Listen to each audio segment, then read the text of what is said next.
Olá, queridos, tudo bem?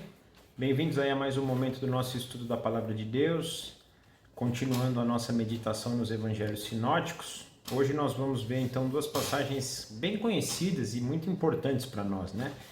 Que é a primeira, a multiplicação de pães e peixes, né, no caso, e também quando Jesus anda por sobre as águas. Mas antes vamos orar, pedindo a orientação do Senhor para que possamos absorver tudo aquilo que Ele tem a nos ensinar nesse momento e principalmente que isso nos transforme a imagem de nosso Senhor Jesus e que nos aproxime do nosso Pai. Nos aproxime da verdade, que o Espírito Santo nos mostre esse caminho da verdade e que realmente tenhamos esse entendimento.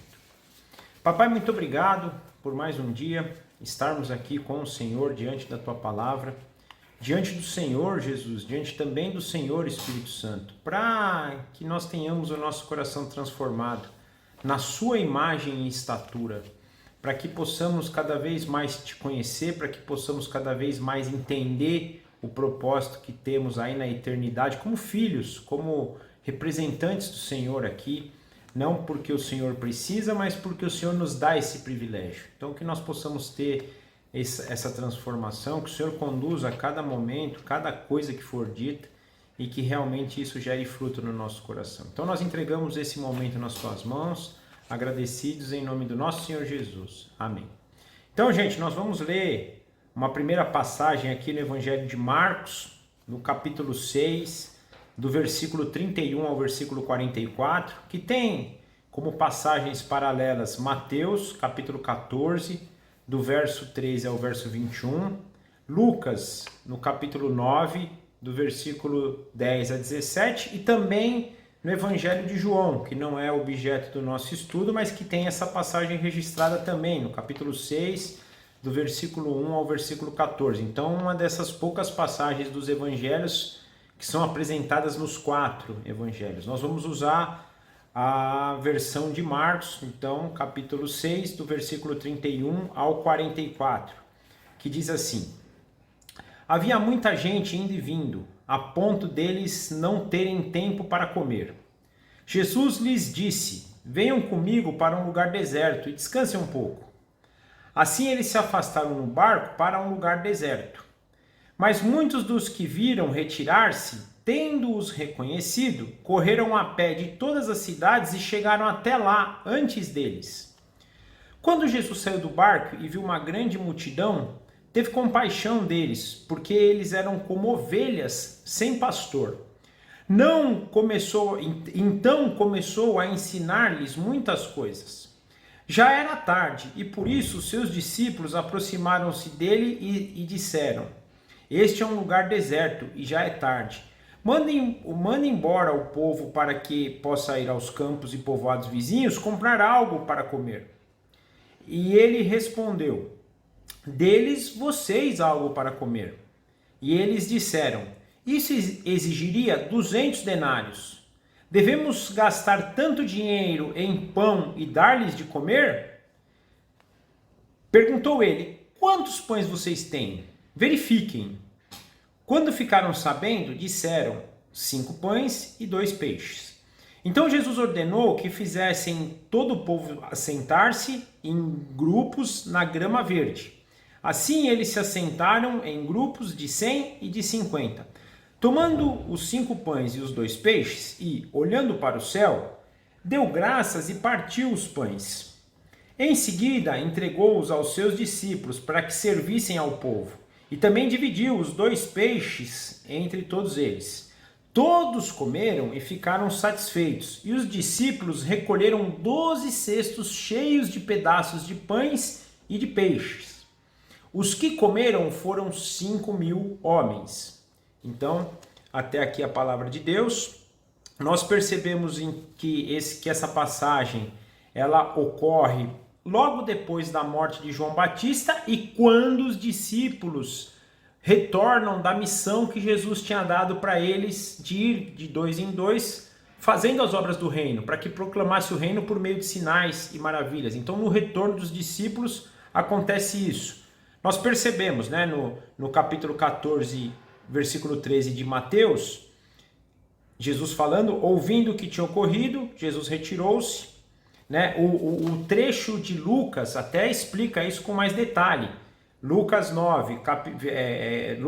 capítulo 9, versículo 10 nos diz: ao voltarem os apóstolos e relatarem a Jesus o que tinham feito, então Jesus, ele, né, os tomou consigo para se retirarem para uma cidade chamada Betsaida.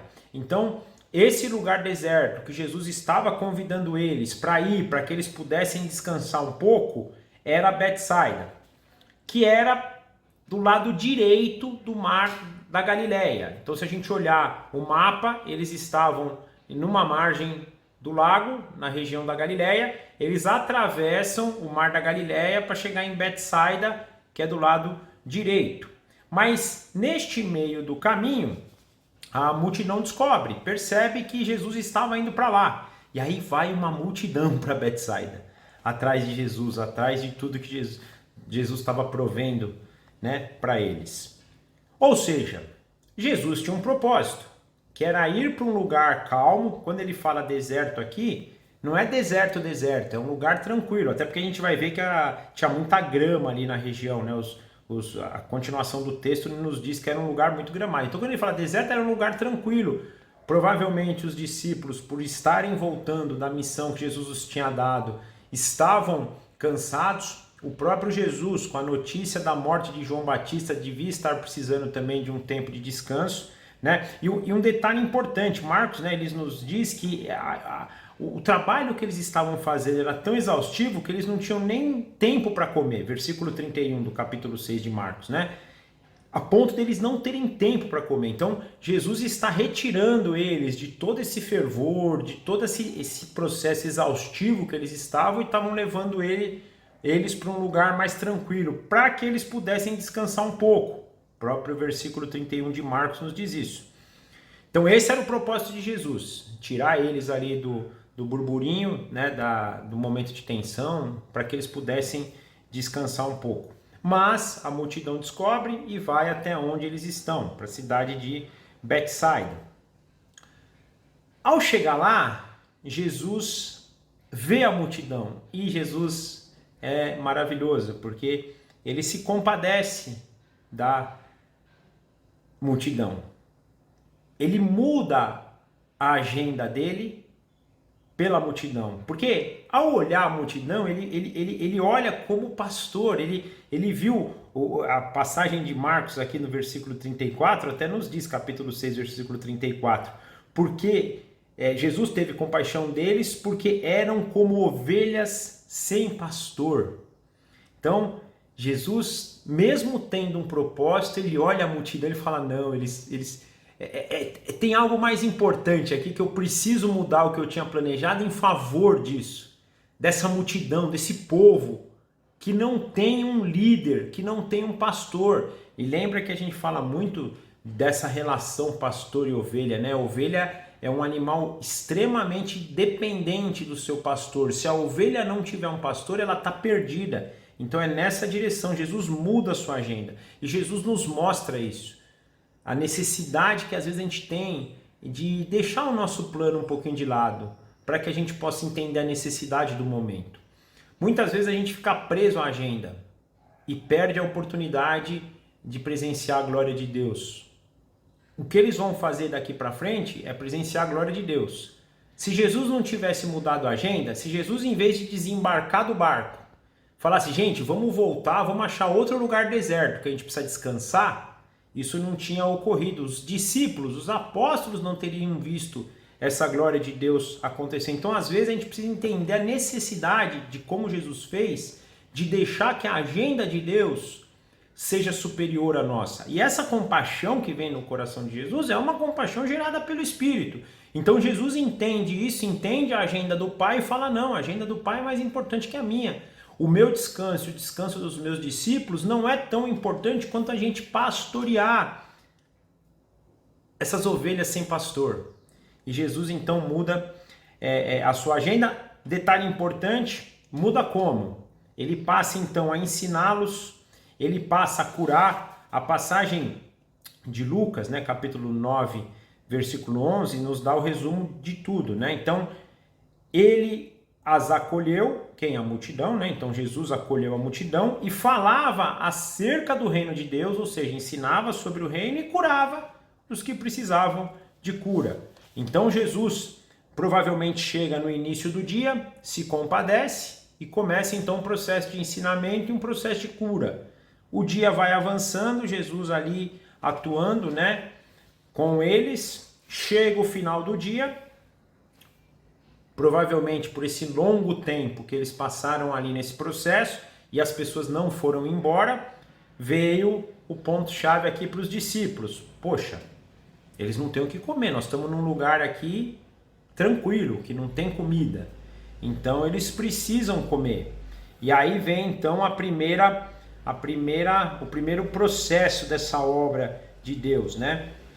Os discípulos, e depois a gente vai descobrir que são os apóstolos, né? Porque na passagem de Lucas ele fala, né? Os 12 apóstolos, né?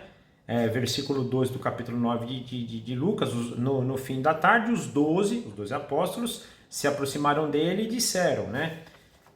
Senhor, manda eles embora, porque eles precisam comer. Então que eles possam ir, despeçam eles, para que eles possam ir nas redondezas aqui, nas aldeias, nas cidades, comprar, ter o que comer. Ou seja, primeira coisa, também é uma lição importante para nós. Jesus mudou toda a agenda em favor deles. E agora eles estavam falando, agora dispensa eles. Eles já fizeram, já tinham que ver, dispensa eles, né? Em vez de assumir a responsabilidade. Eles deixaram que o povo fosse. Às vezes a gente quer trazer cura, a gente quer ensinar, mas não quer caminhar. E às vezes é necessário a gente caminhar. E Jesus aqui vai ensinar eles a respeito disso. Porque eles falam isso, e aí Jesus, peraí, mas por que vocês não dão para eles o que comer? Deem vocês a eles ao que comer. Versículo 37 aqui de Marcos. E versículo 36 de Marcos. E aí os discípulos mostrando a incredulidade, que nós também, né, sempre temos. Mas, Senhor, para isso, a gente teria que ter 200 denários. E uma coisa aqui que me chama a atenção, né, eles falam isso, né, isso exigiria 200 denários, primeiro falando de um valor financeiro, em detrimento de você acudir uma multidão, um grupo de ovelhas sem pastor, e ainda fala, será que a gente deve gastar esse dinheiro para dar-lhes de comer, né?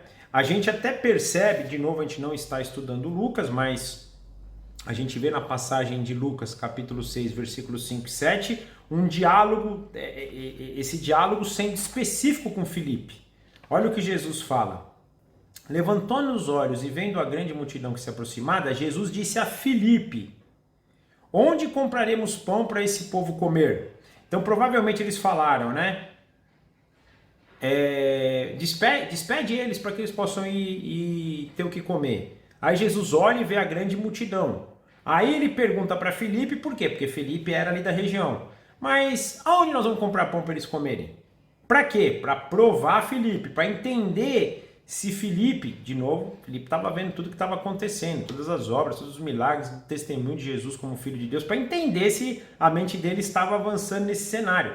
E aí o próprio Filipe responde, 200 denários não comprariam pão suficiente para que cada um recebesse um pedaço. Ou seja, ele vai mais longe, não é nem que 200 denários daria, ainda faltaria.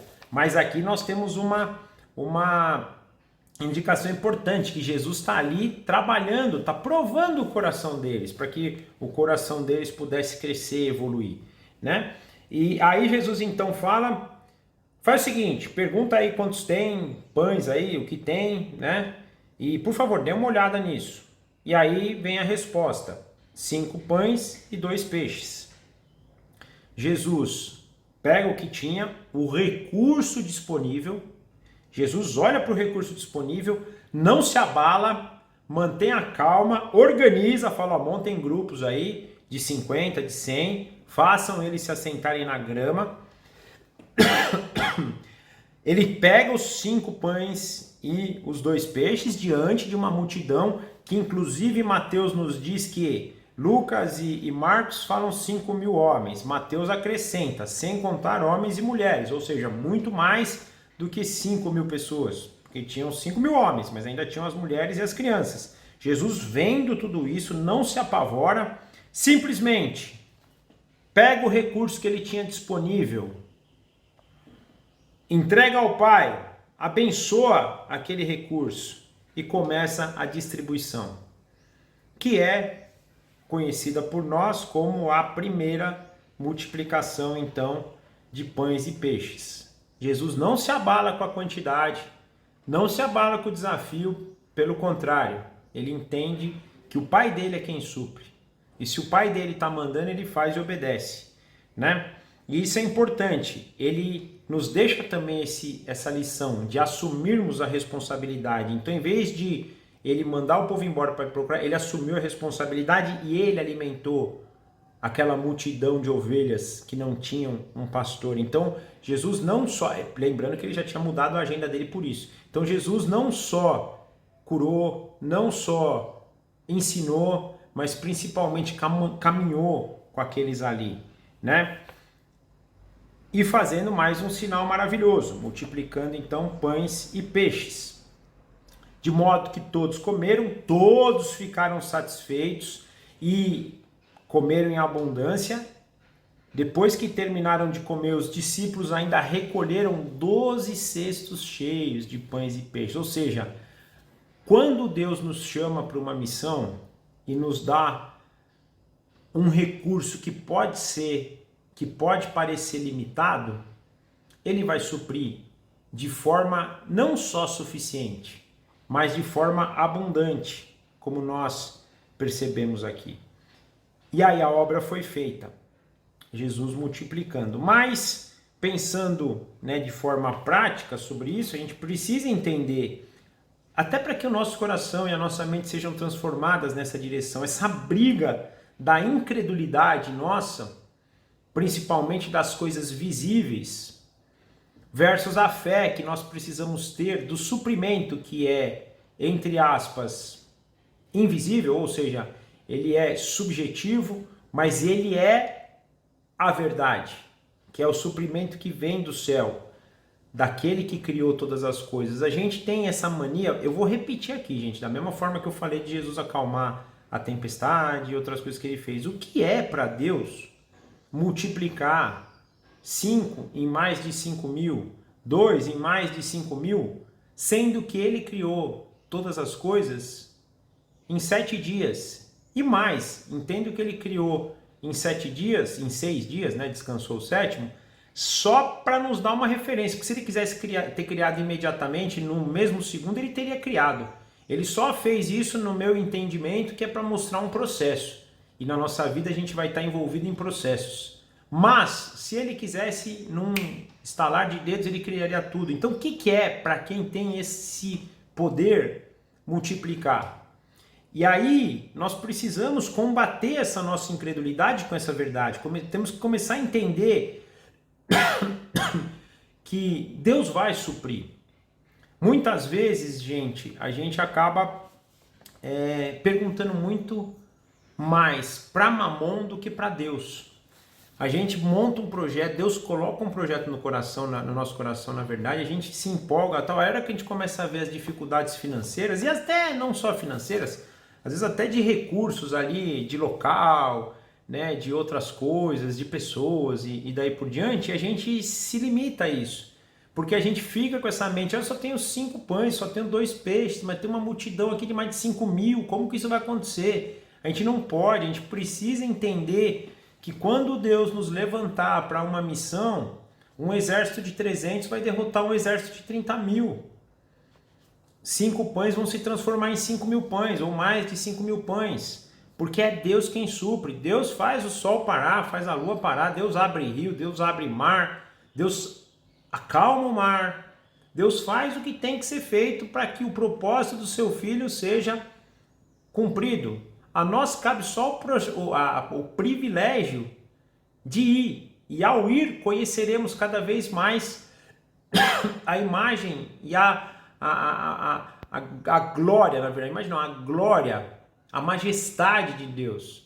Nós vamos passar como Jó a nos entregarmos numa situação como essa, a não só conhecê-lo de ouvir falar, mas conhecendo, vendo ele agindo na nossa vida. E essa passagem precisa, né, nos levar para essa dimensão, principalmente na nossa responsabilidade ao próximo. A gente, infelizmente, usa muito disso, né, muitas vezes, para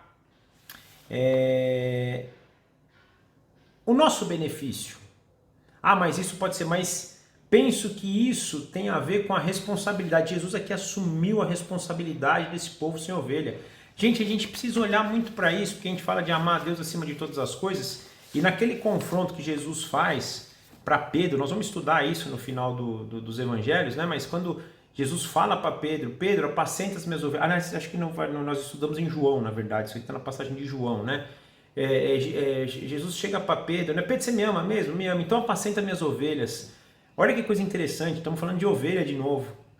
E aí Jesus de novo, mas Pedro, você me ama também? Amo, então apacenta minhas ovelhas. Não vou nem ficar aqui discutindo, a gente falou lá, né? Do amor ágape, do amor filéu, mas não importa. O amar a Deus apacenta as minhas ovelhas, ou seja, assume a responsabilidade que você tem pelo teu irmão, pelo teu próximo, são todos filhos. Se você não assumir a responsabilidade, ninguém vai assumir. Deus está procurando pessoas maduras para assumir a responsabilidade, que não olhem para o dinheiro se vão conseguir ou não, mas olhem para o suprimento que vem do alto. Não vão ficar perguntando para a conta bancária se eu posso ter mais filho ou não, se eu posso dar um passo de fé ali ou não. Não vou ficar perguntando se tem 1.000 ou 2.000 pessoas, ou 100 pessoas, ou 2 pessoas. Se Deus mandou, ele vai mandar quem tem que mandar na hora que tem que mandar. E se não mandar ninguém também, ele vai dar um jeito de acontecer o que tem que acontecer, porque é dele, é por ele, é para ele que são todas as coisas. E a gente está aqui só como privilégio de viver isso e de conhecer de glória em glória Deus na eternidade. Penso que esse quando a gente entende isso, que nessa responsabilidade que nós temos com o próximo, Deus não nos desamparará, gente, grandes obras veremos. E digo isso até para o meu coração, porque essa briga de fé versus incredulidade é uma briga que eu tenho assim frequentemente. A gente precisa entender, se Deus nos der uma responsabilidade, principalmente contra o nosso próximo, para com o nosso próximo, entendam que ele vai suprir.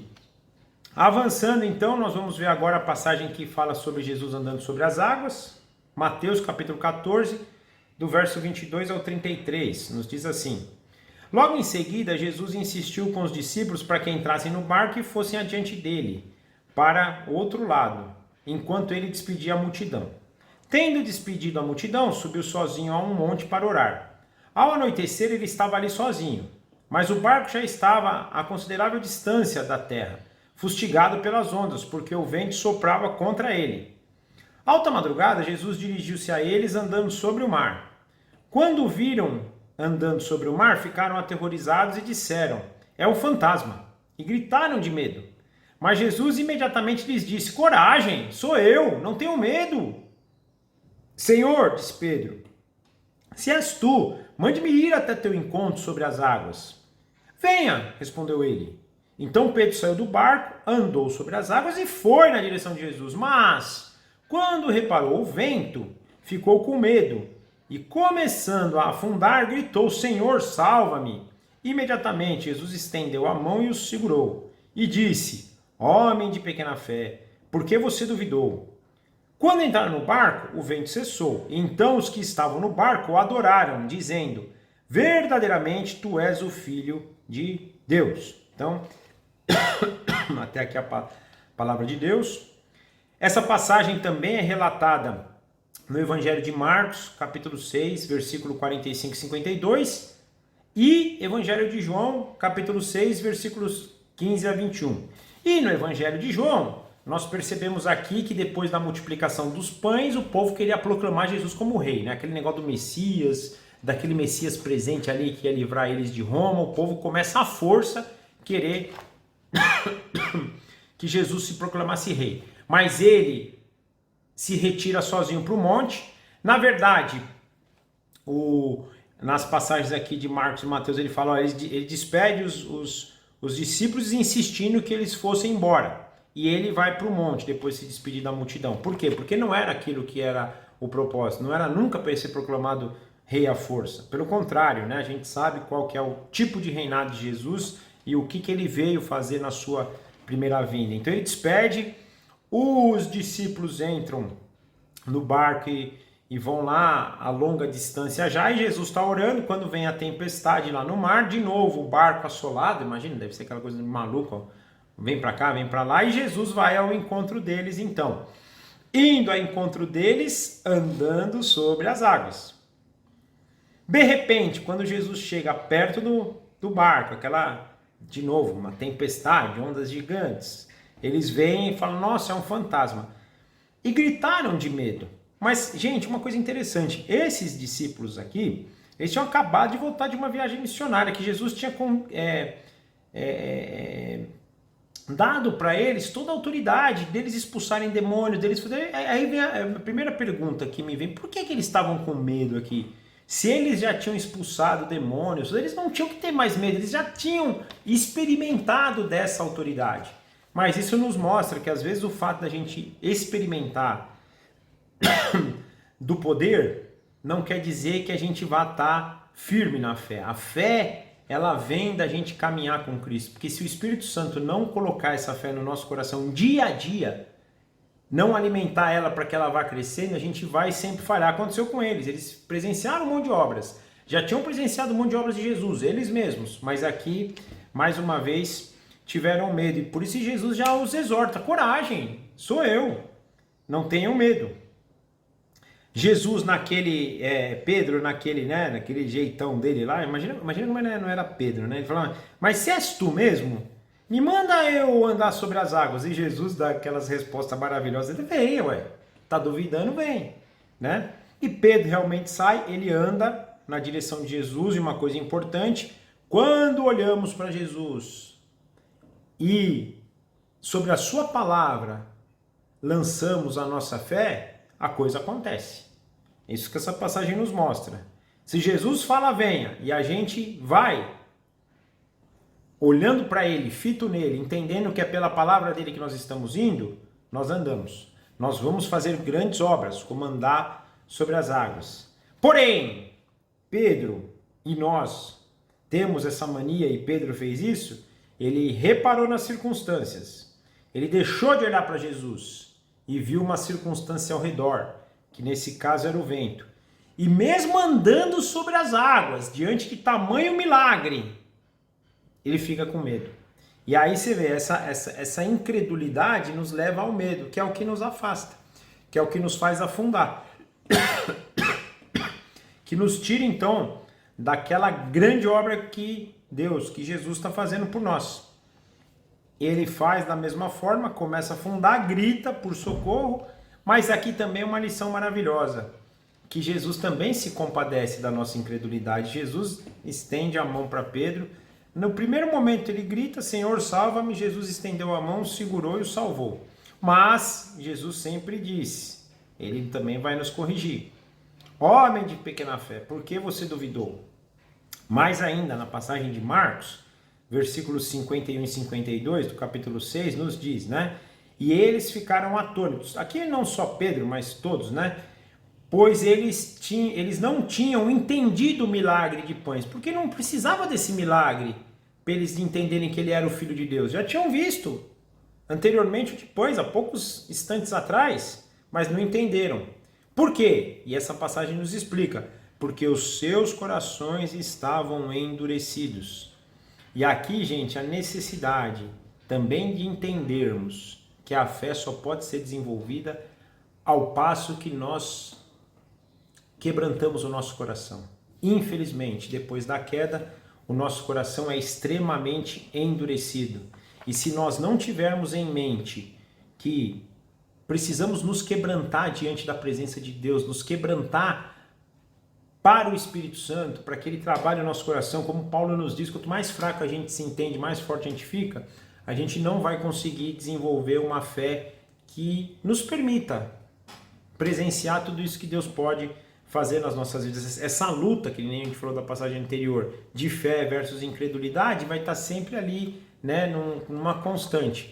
Então é uma necessidade a gente ter o entendimento e a necessidade do quebrantamento do nosso coração. Isso vai, neste quebrantamento, permitir que possamos desenvolver uma fé a ponto de fazer obras como andar nas águas, como multiplicar pães, como não temer fantasmas, como ajudar o nosso próximo curando, ajudar o nosso próximo ensinando, suportando uns aos outros, né? A gente vai passar a entender isso, né? E para finalizar, Marcos, capítulo 6, versículos 53 a 56 nos diz: depois de atravessarem o mar, chegaram a Genezaré e ali amarraram o barco. Logo que desembarcaram, o povo mais uma vez reconhece Jesus.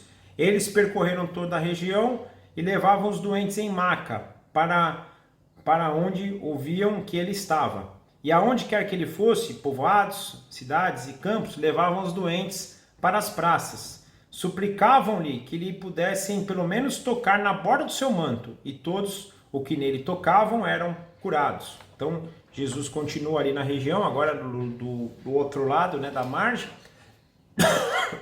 do Mar da Galileia, continuando a sua missão de cura, sua missão, né, de ir com o povo ouvia onde Jesus estava, ia atrás dele, e só de tocar no manto de Jesus, pelo seu poder, já eram curados, assim como nós vimos na mulher com hemorragia. Mas mais importante, né, do que essa cura física, e a gente vê hoje aqui, é quando Deus passa a nos curar da nossa incredulidade, da nossa falta de fé, e nos leva a um passo maior, principalmente na direção da responsabilidade que nós temos com os nossos irmãos, responsabilidade que nós temos para aqueles que não têm um pastor, para aqueles que são como ovelhas abandonadas.